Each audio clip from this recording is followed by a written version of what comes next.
Pacing has to do with how quickly do we move through the story. And the answer is slower than you can ever imagine. Less is more. When in doubt, go slow. Put your foot on the brake, not on the accelerator, right? Slow it down. I don't know if you guys do this, but when we were, well, you don't really have stones here, do you? You just have sand. But where I come from, we have stones. And when I was a kid, we would go play at the lakes or at the rivers, and we would take the flat stones and, right? This is before video games, obviously. And what would happen when that stone would hit the water going fast? The person who had the most skips won, right? But what would happen, right? It would stay on the surface of the water, wouldn't it, as long as it was going fast? But what would happen when the stone would slow down? It would sink to depth. And so too it is in storytelling. To have the person sink to depth, slow the story down. What's the next thing you remember visually, Marnix, about that? The next scene that comes to mind. Who was there? Paint the picture for me. You say your sister was with you. Where was she standing around that hospital bed? On the other side, he says. Did you meet her eyes in that moment? Yes. When my father died, I looked up and I saw her. What did you see in those eyes that told you where she was, emotionally, psychologically, in that moment? Just the pain so like mine. What word would you give that pain? Do you get the idea? Slow it down. The other piece is you need to consider the dosing of the session.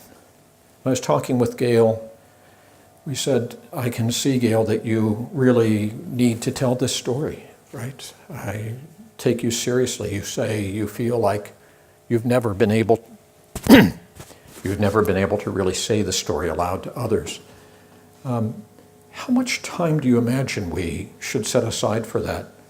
I don't think an hour's enough, Bob. I don't either. How much time do you think would be right? Could you do an hour and a half? Of course I could. Let's look for a time to make that happen. And if it turns out to be a bit much, we can shorten it, right?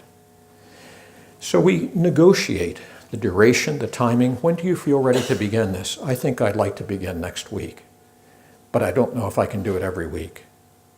Like Pat said, it's pretty intense. We'll pace it the way you like it, right? The way you need it.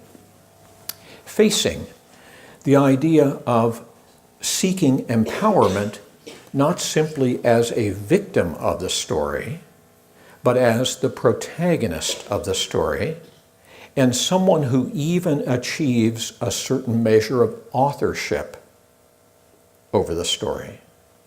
There are special ways that you can do this, one of which I'll show you in a few minutes. And then the idea of doing that in the presence of a witness. That is someone, a secure base, who can also be an audience to the telling, whose presence, whose attention, whose responsiveness validates the story, helps the person contain the story without rushing to solution, and to then sort of speak with the person about who else would benefit from knowing a part of this, who else could help bear this hard knowledge within your network. Well, I think Beverly could. She's very spiritual. What might we say to Beverly? And is there a role that I can play with that? No, I think I can do it. So these things are negotiated. Bracing, pacing, facing.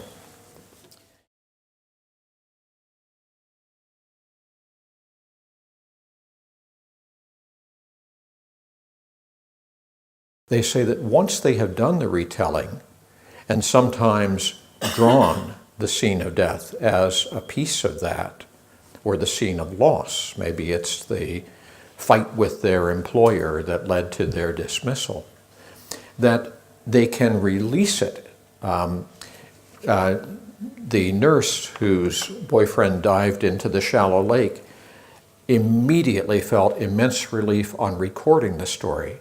She said, this week I discovered I could let it go, because a part of me was so afraid of losing the story. It would have been like losing him all over again. And now I know I have the story. I don't have to keep it stored here. I've got it out here.